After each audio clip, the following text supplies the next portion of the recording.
Saudara, hari ini kita akan membaca satu bagian firman Tuhan di dalam Lukas pasal yang ke-6. Injil Lukas pasal yang ke-6, kita akan membaca mulai dari ayat yang ke-37 sampai dengan ayatnya yang ke-42. Ya, Lukas pasal yang ke-7 ayat 37 sampai dengan 42. Lukas pasal 6, maaf.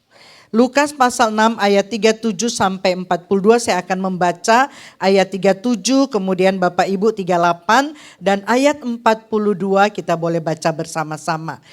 Lukas pasal 6 ayat 37, janganlah kamu menghakimi, maka kamu pun tidak akan dihakimi. Dan janganlah kamu menghukum, maka kamu pun tidak akan dihukum.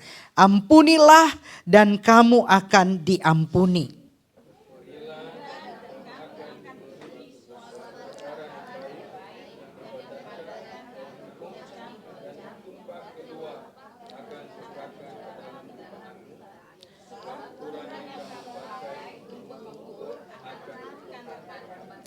Yesus mengatakan pula suatu perumpamaan kepada mereka, dapatkah orang buta menuntun orang buta?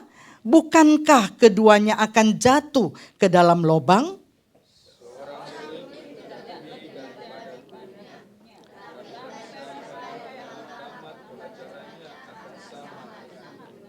Mengapakah engkau melihat selumbar di dalam mata saudaramu, sedangkan balok di dalam matamu sendiri tidak engkau ketahui? Bagaimanakah engkau dapat berkata kepada saudaramu, saudara, biarlah aku mengeluarkan selumbar yang ada di dalam matamu, padahal balok yang ada di dalam matamu tidak engkau lihat? Hai orang munafik, keluarkanlah dahulu balok dari matamu, maka engkau akan melihat dengan jelas untuk mengeluarkan selumbar itu dari mata saudaramu. Amin. Sampai di sini bacaan firman Tuhan. Saudara, ayat yang akan menjadi perenungan kita itu di dalam ayat yang ke-41 dan ayat yang ke-42. Saya akan baca atau kita akan baca bersama-sama sekali lagi ayat yang ke-41 dan 42. Ini ada di sini ya. Oke. Mari kita baca sekali lagi supaya kita tidak melupakan bagian ini. Lukas 6 ayat 41, 42, 1, 2, 3. Mengapakah engkau melihat selumbar di dalam mata saudaramu, sedangkan balok di dalam matamu sendiri tidak engkau ketahui? Bagaimanakah engkau dapat berkata kepada saudaramu, saudara, biarlah aku mengeluarkan selumbar yang ada di dalam matamu, padahal balok yang ada di dalam matamu tidak engkau lihat?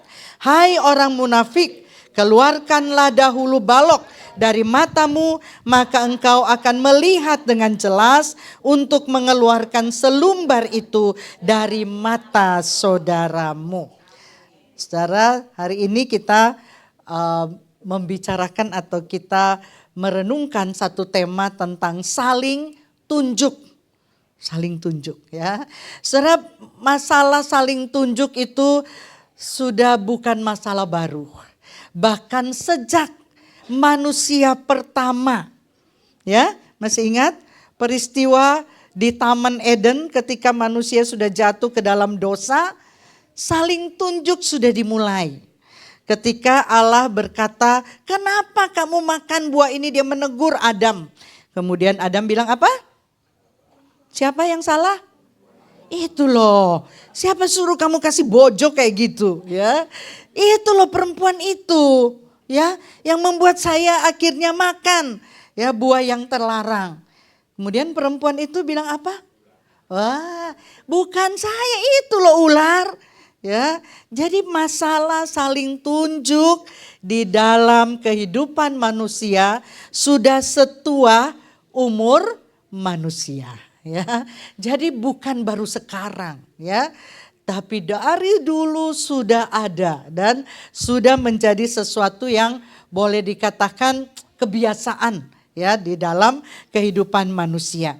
Saudara, kalau kita melihat di dalam bacaan kita tadi di dalam Injil Lukas pasal yang ke-6 ayat 37 sampai dengan ayat 42 itu menulis tentang hal menghakimi ya, menulis tentang hal menghakimi. Kata menghakimi di sini kata aslinya itu krino, artinya adalah menilai, membedakan, menghukum atau menghakimi. Jadi bisa dipakai di dalam hal yang positif maupun hal yang negatif. Kita bisa menilai seseorang, kita bisa juga kemudian menghakimi seseorang, bisa memakai kata krino. Jadi bisa dipakai di dalam arti yang positif maupun arti yang negatif. Kita bisa menegur dengan penuh kasih itu secara positif, atau kita bisa menghakimi secara membabi buta. Ya, itu arti dari kata krino ya di dalam ayat yang ke-37 yang dikatakan jangan kamu menghakimi maka kamu pun tidak akan dihakimi dan seterusnya.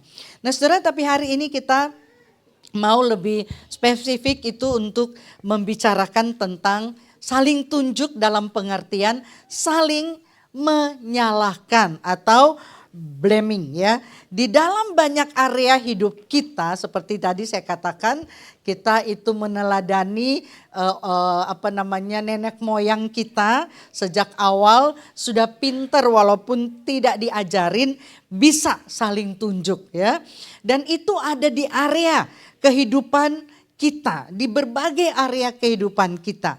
Di dalam area dunia kerja atau usaha, seringkali kalau ada proyek gagal, apa yang terjadi? Bisa saja bosnya bilang, ini kamu ini karyawan gak becus, ya, gara-gara kamu nih proyek gagal. Ya, bisa juga karyawan kemudian mengatakan, ya bos sendiri juga tidak memplanning dengan baik, atau bos tidak mengawasi kami dan sebagainya. Saling menyalahkan. Kalau target tidak tercapai dalam dunia usaha, siapa yang disalahkan? Ya, seringkali kita berkata, ya gimana sih targetnya terlalu tinggi, ini terlalu besar, kan pasaran lagi sepi. Ya pasaran tuh lagi tidak baik-baik saja. Kasih target gede-gede, ya kami tidak bisa capai target. Menyalahkan lagi ya, saling menyalahkan selalu ada ya. Kalau seseorang dipecat dan dia tidak bisa terima, pasti juga akan saling atau menyalahkan baik rekan kerja. Oh ini nih teman saya tuh lapor-lapor saya, akhirnya saya dipecat. Saling menunjuk, saling menyalahkan. Bukan cuma dalam dunia kerja, di dalam dunia keluarga, dalam rumah tangga kita melihat juga sama. Kenapa sih dek matematikamu cuma 6? Loh mama kayak gak tahu aja ya. Gurunya itu loh mah. Saya belum ngerti dia udah lewat.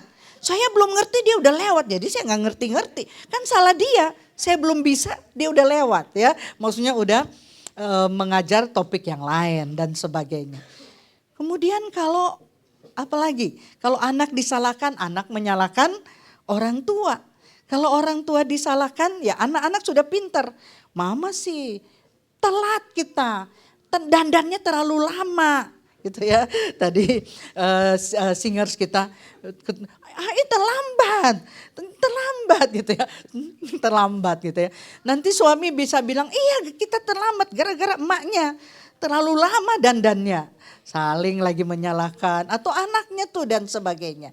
Suami juga sama terhadap istri. Istri juga sering ya menunjuk suami, mengatakan kamu dan sebagainya. Bahkan kita mengatakan di dalam lingkungan keluarga kita tiap hari ya pasti adalah saling menyalahkan atau saling menunjuk. Ya saling menunjuk karena semua masing-masing merasa atau pengen dirinya yang paling benar ya. Jadi saling menunjuk, bahkan menantu ya menunjuk mertua. Ada loh ya yang kenapa sih kamu mau cerai? Itu saya nggak mau. Saya sayang anaknya tapi nggak sayang mertua. jadi cerai saja daripada ribut terus.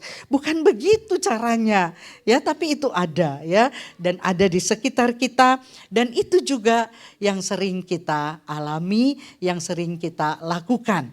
Bukan saja dalam dunia keluarga atau rumah tangga, dalam dunia politik, Saudara. Ini lagi panas-panasnya ya. Saya suka mendengar perbincangan, sebenarnya itu namanya perbincangan antara satu kubu dengan kubu yang lain mengenai perang Iran dan Israel. Wah, itu luar biasa ya. Saudara, saling menunjuk ini yang salah itu. Wah, mau tunjuk menunjuk bagaimanapun kita enak duduk sambil tunjuk menunjuk, tapi yang jadi korban itu sudah berapa banyak ya. Tapi itulah yang terjadi di tengah-tengah dunia ini ya. Dalam hal politik, baik politik luar negeri, politik dalam negeri, saling menunjuk itu sudah menjadi hal yang lumrah. Kemarin saya terima satu TikTokan ya, mengatakan baru ditemukan gitu ya, korupsi berapa T gitu ya di Lampung. Saudara, ada orang Lampung, saya baru ke Lampung ya bulan yang kemarin. Saudara, memang itu Lampung sudah lumayan maju, ada tol dan sebagainya. Tetapi ketika kita masuk, kita pelayanan ke daerah Lampung Timur, ke Lampung Selatan, jalannya itu loh. Kita tuh di Mojokerto sangat bersyukur untuk pemerintahnya. Jalan mulus-lus sampai ke daerah, sampai pojok-pojok jalan dibangun dengan sangat bagus ya, beton, aspal beton, kampung-kampung aspal beton. Ketika kita ke sana, perjalanan yang cuma mungkin 5 kilometer harus 20 menit. Kubangan, ada kubangan ini lewatin susah sekali. Makanya ketika saya dengar dikatakan ada korupsi sekitar berapa T loh Saudara yang ditangkap baru-baru ini. Pembicara atau yang mengomentari itu mengatakan kalau dipakai untuk pembangunan jalan di Lampung Timur, Lampung Selatan pasti semua mulus. Tapi itu semua masuk kantong. Mulai saling memblame ya. Dan kemudian kita melihat juga di dalam gereja juga bisa orang saling menunjuk. Kok gerejanya gak maju-maju ya? Aduh, ini cuantaunya, ini musenya, ini pendetae gitu ya. Ini pasti ini hamba Tuhannya gak bener. Mainan TikTok wae gitu ya. Atau mainan Instagram aja. Orang jemaat sudah sekarat gak dibesuk. Tunggu sebentar belum selesai mainannya, gamenya. Waduh. Ya, majelis jemaat bisa menyalahkan hamba Tuhan. Tapi hamba Tuhan bisa juga. Loh, saya juga banyak kerjaan. Apa sing dikerjain gitu ya. Apa yang dikerjakan? Kan kamu terpanggil untuk melayani, untuk memberi hidupmu, dirimu seutuhnya bagi jemaat. Ya, dan masih ya iyalah Bu, saya mau sih seumur hidup, seluruh hidup untuk Tuhan. Tapi kalau saya nggak bisa makan, ya makan sih bisa tahu tempe. Kan saya kadang-kadang pengen makan McD. Tapi nggak dikasih, bukan nggak dikasih, gajinya nggak cukup gitu loh, ya seperti itu, atau honornya nggak cukup, saling menyalahkan ya. Kenapa? Nah, dan memang itu sudah wayanya kata orang Bandung terjadi. Kenapa? Karena dari sononya kita sudah terkondisi seperti itu, bawaannya sudah seperti itu. Ya Saudara, pertanyaannya boleh nggak sih kita saling menghakimi? Boleh nggak sih kita saling menunjuk? Boleh nggak sih kita saling memblame gitu ya, satu dengan yang lain? Boleh nggak sih? Ayat ini kadang-kadang disalahpahami.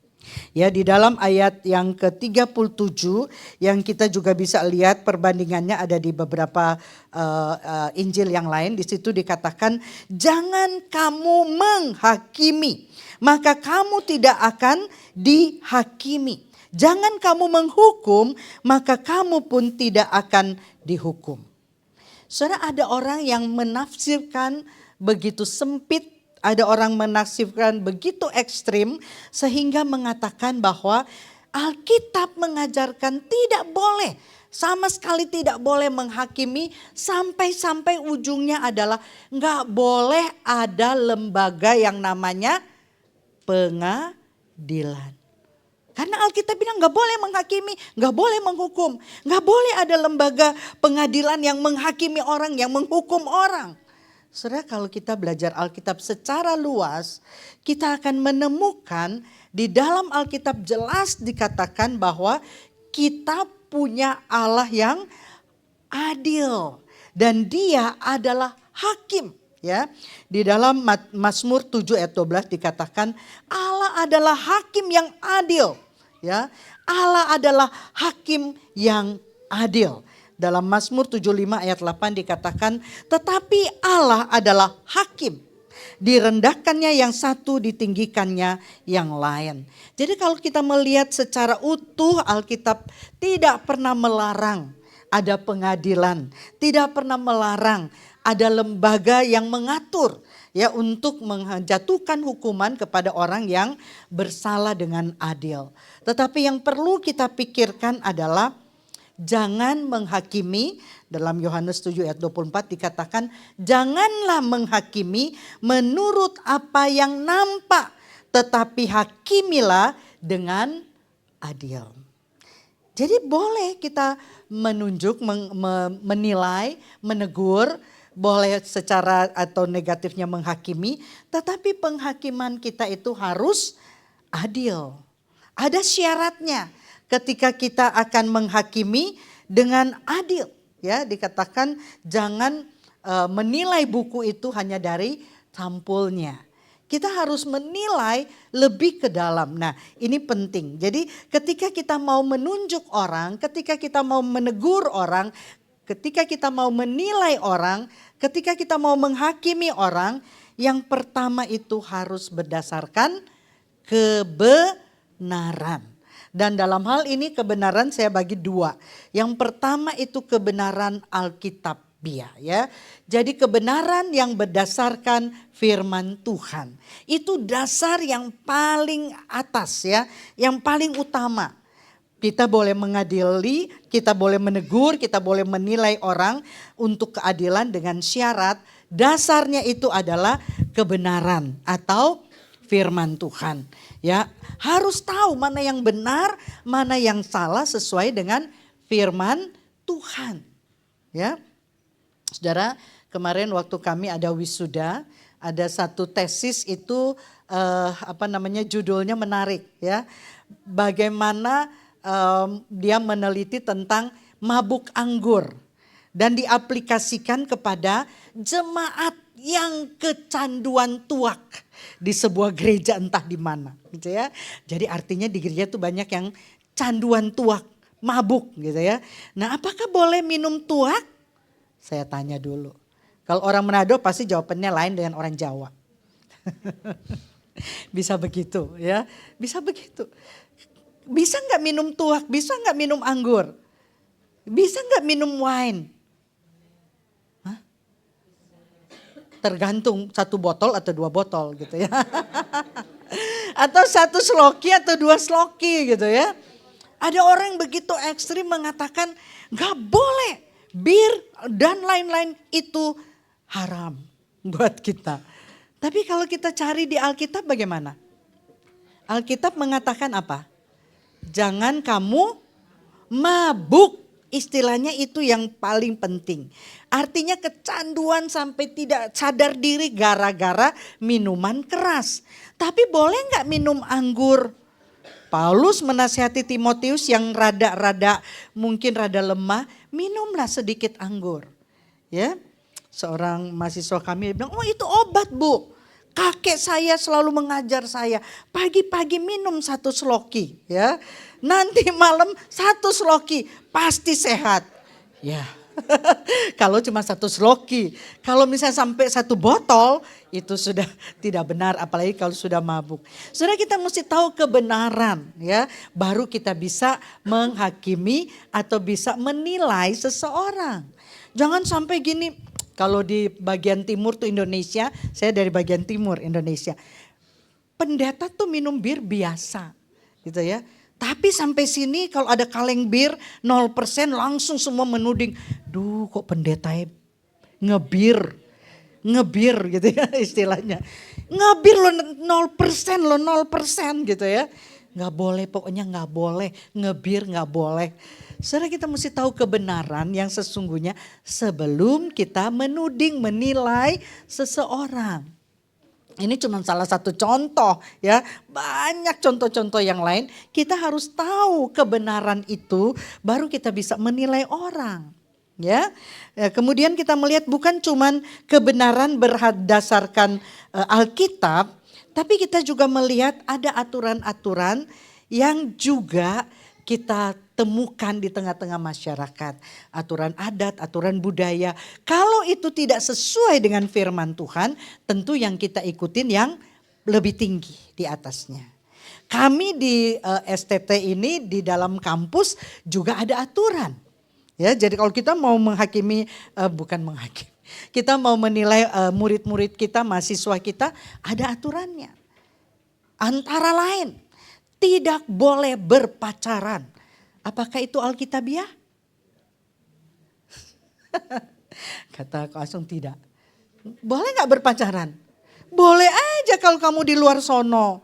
Tapi kalau kamu masuk ke STT, ada peraturan. Baru boleh pacaran semester 5, tingkat 3. Kalau sebelum itu pasti kena batunya. Ya, mau dikeluarin, mau diskor 1 tahun, ya, karena melanggar peraturan. Walaupun ini kan bukan Alkitabiah, betul, tapi kamu menyepakati di awal, ya, tidak boleh pacaran selama kuliah tingkat 1, tingkat 2. Jadi kita bisa menilai, kita bisa mengadili dalam istilah itu ya, bahwa kamu melanggar aturan yang kita sudah sepakati. Ya, itu seperti itu. Jadi kita mesti berdasarkan kebenaran atau aturan. Ya, khususnya pembentukan hamba Tuhan dan sebagainya. Ada aturan-aturan yang mungkin orang bilang ini bukan Alkitabiah, tetapi ini adalah aturan yang harus kita patuhi supaya kamu bisa menjadi hamba-hamba Tuhan yang sungguh-sungguh berkenan kepada Tuhan dan sungguh-sungguh dibentuk karakternya. Jangan masuk sekolah teologi cuma untuk cari pacar toh. Gitu ya, keluar yang penting dapat pacar, nggak selesai nggak apa-apa, nggak bisa begitu ya. Jadi harus berdasarkan kebenaran kita bisa menghakimi atau menilai orang atau menunjuk orang atau apa itu namanya menegur orang, tapi ada syarat dengan keadilan. Yang kedua, kita belajar ketika kita menegur, ketika kita menghakimi atau menilai seseorang, sebaiknya ada peringatan. Ya, kembali lagi ke kampus kami sudah memperingatkan. Jangan pacaran, kalau lihat ini ada yang dua-duaan, sudah ditegur. Kalau sampai tidak mau ditegur, akhirnya harus apa? Ada apanya tuh ya, ada penghukumannya ya, ada penghukumannya karena sudah ditegur. Nah, di sini juga berbicara tentang ketika kita mau menegur orang, ketika kita mau menunjuk orang, mari kita lihat kalau sudah kita tahu dia salah sesuai kebenaran yang tadi tuh kita tahu dia sudah melenceng ya. Dia sudah jadi berzina lah atau apalah gitu ya. Kita tegur, sekali kita tegur, peringatan kita tegur ya.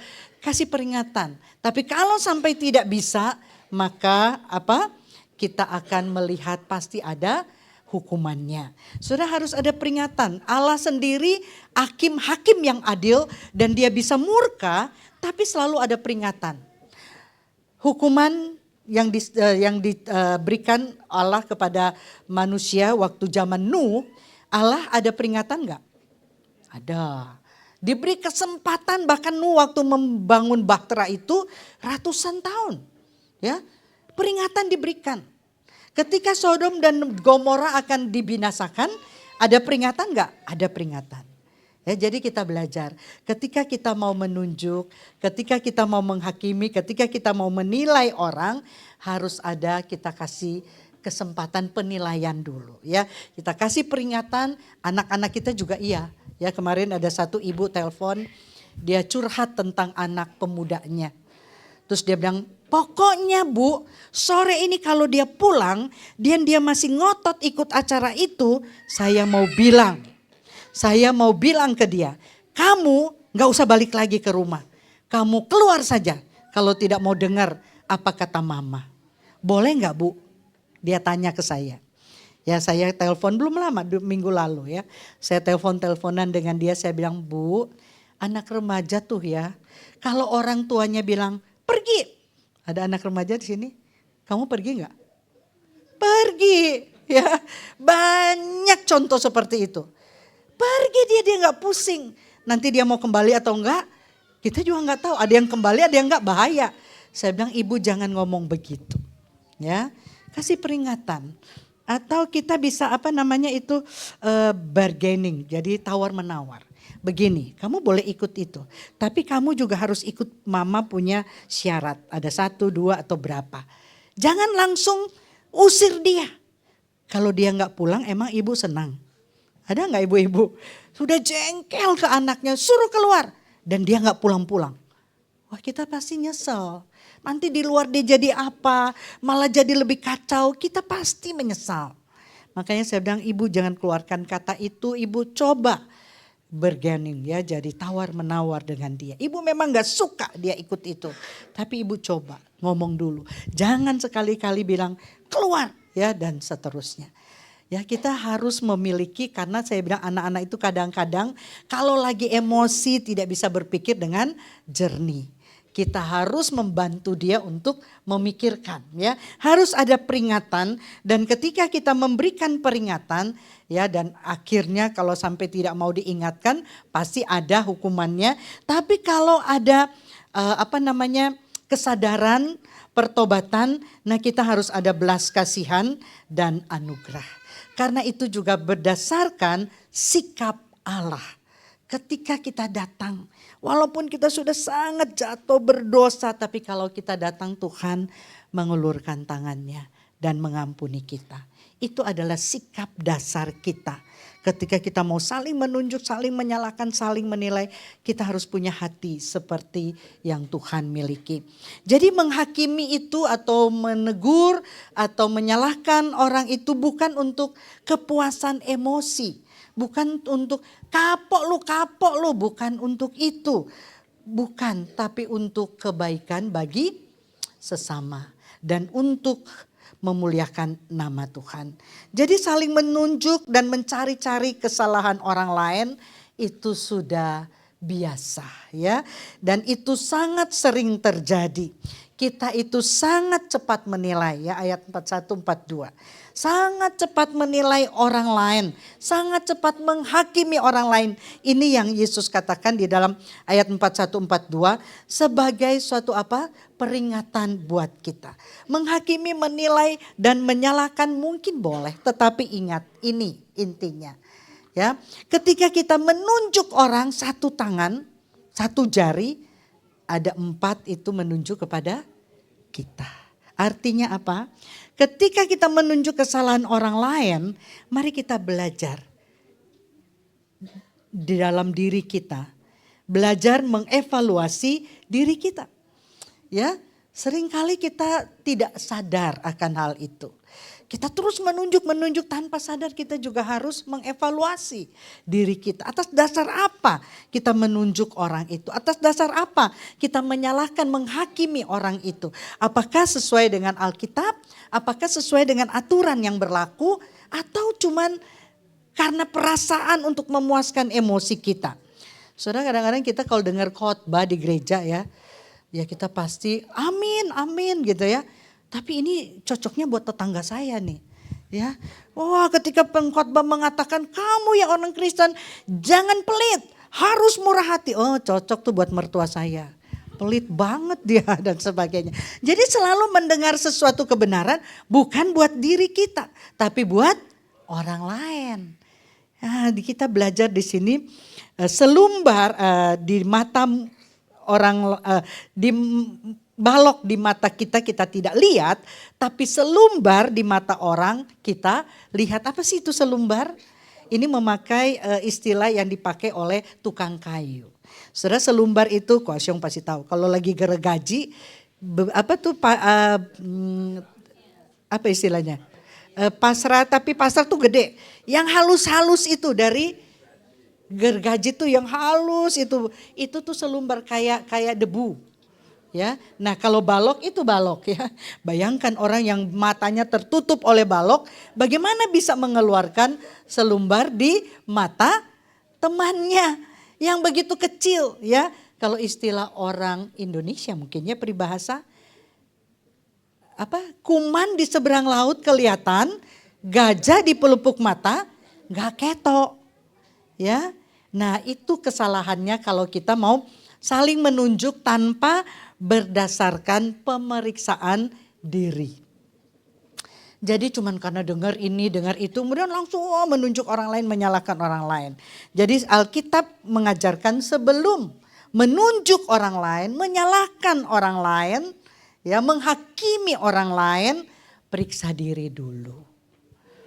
Ya, apakah itu sesuai dengan kebenaran yang kita akan katakan atau yang kita akan tegur, sesuai dengan kebenaran, sesuai dengan peraturan, bahkan apakah itu sesuai kita omongan itu membangun atau tidak. Kadang-kadang anak-anak kita kalau nakal, udahlah kamu malas aja mau jadi apa kamu, nanti pasti gak berhasil. Wow, itu menyakiti hati ya. Seorang anak muda remaja mengatakan, udah lama saya memang gak akan berhasil. Loh kenapa?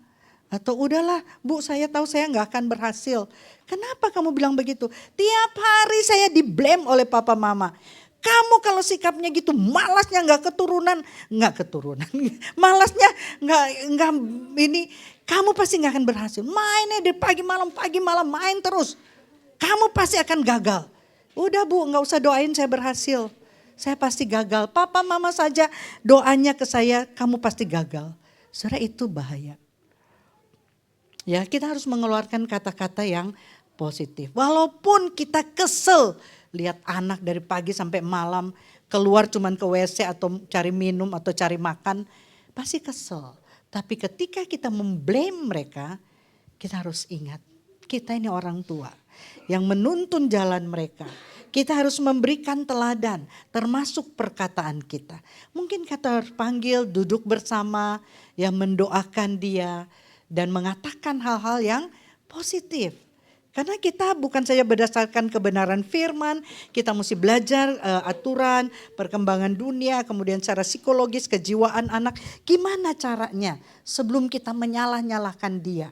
Karena ketika dia benar-benar gagal, dia akan terus ingat, memang saya gagal. Dari dulu didoakan gagal sama orang tua saya. Memang saya gak bisa berhasil. Dari dulu yang saya dengar dari kata-kata mama papa saya adalah, kamu pasti gagal, kamu tidak akan berhasil. Itu sebabnya kita harus belajar. Saling menunjuk atau dalam arti secara positif, saling menegur, boleh saja. Tapi ingat, harus sesuai dengan kebenaran. Kebenaran firman Tuhan harus sesuai dengan konsep Alkitab. Kita menegur bukan asal menegur. Termasuk hal-hal yang tadi saya katakan aturan-aturan dalam STT, di rumah juga ada aturan. Ada aturan-aturan itu kita boleh pakai untuk bisa saling menilai, saling menolong, saling menegur. Jangan cuman karena ada orang juga begitu ya, cuman karena hoax gitu ya, langsung datang caci maki istri orang, kamu nih gini-gini ya, pelakor bla bla bla. Karena ternyata itu tidak realita, bukan kenyataan, bukan fakta. Cuman dengar-dengar, si ini suka pergi berdua gini, langsung kita labrak. Padahal tidak seperti itu. Jadi selain berdasarkan kebenaran, kita juga bisa melihat realita, kenyataan dan fakta. Apakah itu realita? Apakah itu fakta? Apakah kita mau anak kita memang gak berhasil? Apakah kita mau suami kita juga gak berhasil? Karena tiap kali pulang kita ngomong, kerja lebih keras Pak, kerja lebih keras, ini masih kurang duitnya gitu ya. Dan suami itu akan merasa, loh kok saya juga udah keras kerjanya. Terus menyalahkan, kita gak bisa nih beli mobil ya. Selalu mesti naik grab gitu ya. Karena kamu malas, tidak berhasil. Nah itu juga tidak benar. Nah saudara, kita boleh memberi peringatan, kita boleh memberikan menunjukkan kesalahan, menegur kesalahan ya. Tetapi kita juga harus memberikan kesempatan karena kita tahu kita melakukan ini demi kebaikan kita bersama dan untuk kemuliaan Tuhan. Jadi saling menunjuk itu sekali lagi biasa, tapi jangan dijadikan kebiasaan. Terutama sebelum kita menunjuk orang lain, evaluasi diri kita sendiri. Dan kalau memang kita menemukan orang lain itu bersalah kepada kita, sesuai dengan Alkitab mengatakan dalam Lukas 17 ayat 3, jagalah dirimu. Jikalau saudaramu berbuat dosa, saudaramu siapa saja termasuk anggota keluarga kita, tegurlah dia. Dan jikalau dia menyesal, ampunilah dia. Dan ayat berikutnya dikatakan, kalau 7 kali dia berbuat salah kepadamu dan 7 kali dia datang kepadamu, Alkitab bilang apa? Tetap ampuni dia. Kita mungkin pikir enak aja di dia, ya. Tapi itu Alkitabiah, itu firman Tuhan. Jadi kalau 7 kali suamimu, 7 kali istrimu melakukan hal, ampunilah dia. Kita boleh menegur, ya. Kita boleh menegur, itu dikatakan oleh Alkitab. Tapi ketika kita sudah menegur dan tidak ada pertobatan, tentu kita serahkan pada Tuhan, Tuhan yang mengatur. Tapi kalau kita menegur dan dia bertobat, kita memberi kesempatan demi untuk kebaikan bersama dan untuk memuliakan Tuhan. Jadi pelajaran penting hari ini yang kita pelajari adalah bukan soal menghakimi boleh atau tidak. Tapi ketika kita menghakimi atau menunjuk orang, menegur orang, mungkin mau menyalahkan orang, lihat dulu evaluasi diri kita. Biar kita memiliki hati seperti yang Tuhan punya. Walaupun kita begitu jahat, begitu melawan dia, begitu memberontak, tapi selalu diberi kesempatan. Diberi kesempatan supaya kita bertobat kembali kepada dia dan mengubah hidup kita. Saudara, biarlah kita boleh sungguh-sungguh hari ini memikirkan kembali ayat-ayat ini. Jangan kita mengatakan, aku mau mengeluarkan selumbar di matamu saudaraku. Engkau itu sudah bla bla bla bla. Tapi kita tidak sadar ada balok di mata kita yang kita tidak menyadari itu lebih besar kesalahan kita daripada orang yang mau kita tegur, orang yang mau kita salahkan, orang yang mau kita hakimi. Saudara, biarlah ini menjadi pelajaran yang penting buat kita. Kita boleh saling mengoreksi, tapi ingat sikap di balik itu. Apa yang mesti kita lakukan untuk diri kita terlebih dahulu. Dan ketika kita mau menegur orang, kita harus sungguh-sungguh berdoa. Bukan berarti gak boleh menegur loh. Kita menegur anak iya. Kita bisa juga menegur atau menolong suami atau istri, mertua atau anak mantu kita. Tapi dengan sikap seperti yang Tuhan Yesus itu. Ya, kita harus banyak berdoa dan betulkah ini saya harus ngomong bagaimana. Saudara, saya juga kadang-kadang sulit ya untuk menegur, harus berpikir harus ngomong seperti apa. Karena saya juga bisa melakukan kesalahan, kamu ini bla bla bla bla, tanpa berpikir. Kita harus berpikir, Tuhan, kata-kata apa yang cocok untuk saya katakan kepada orang ini. Pada suami, kepada anak, kepada teman. Kata-kata mana yang membuat dia tidak tersinggung, membuat dia tidak down dan juga tidak membuat kita akhirnya salah gitu ya. Harus teliti persoalannya, teliti masalahnya, menegur dengan kasih, maka itu akan membangun. Termasuk kita jemaat di sini.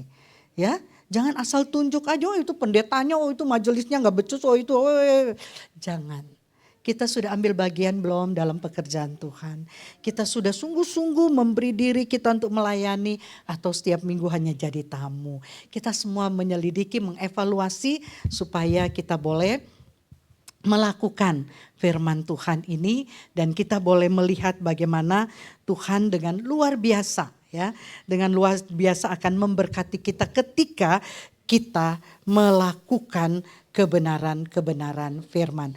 Termasuk kebenaran firman yang sangat sederhana mungkin pagi hari ini, tetapi yang sangat kita butuhkan. Tiap hari kita terlibat di dalamnya. Mau menyalahkan pemerintah, mau menyalahkan siapa? Saudara, mari kita minta Tuhan tolong kita supaya kita boleh melakukan ini dengan benar. Ya. Kita akan menyanyikan satu pujian, mohon Tuhan mengubah hati kita yang kadang-kadang kita itu hanya melihat kesalahan orang tanpa melihat kesalahan diri. Biarlah pagi ini kita bertekad, Tuhan ubah hati kita supaya ketika kita memblame, ketika kita menunjuk orang, kita melakukannya dengan kasih untuk kebaikan bersama, untuk memuliakan nama Tuhan. Bapa, Kau setia, takkan meninggalkan. Bapa, Kau silakan singers juga boleh.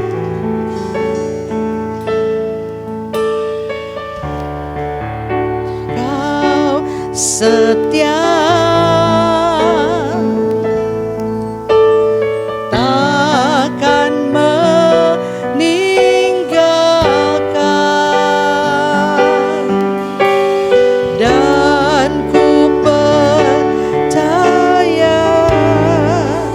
Engkau milikku dan ku milikmu, kerinduanku.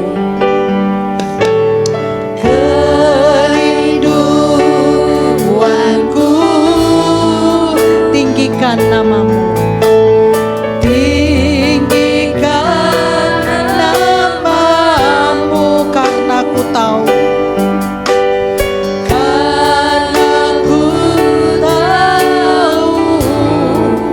Engkau dalamku dan ku dalammu. Ubah hatiku,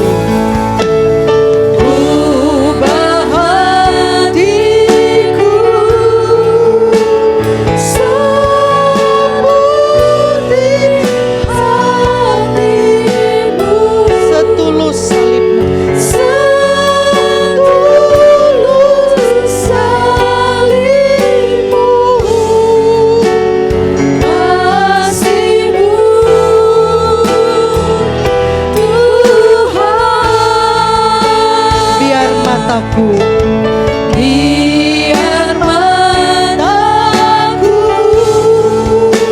seperti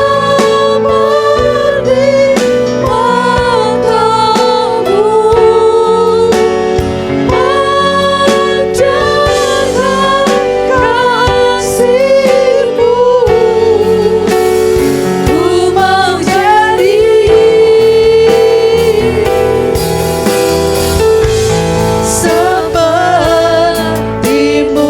naikkan sekali lagi pujian ini sebagai tekad kita mau jadi seperti Tuhan Yesus. Bapa, Kau setia, takkan meninggalkan, dan ku percaya Engkau milikku dan ku milikmu,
Ini doa kami, ini kerinduan kami. Di tengah-tengah begitu banyak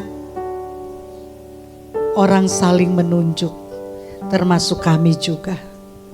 Kami mohon Tuhan menolong kami, supaya ketika kami menegur, ketika kami menyatakan kesalahan orang lain, kami sudah memeriksa diri kami.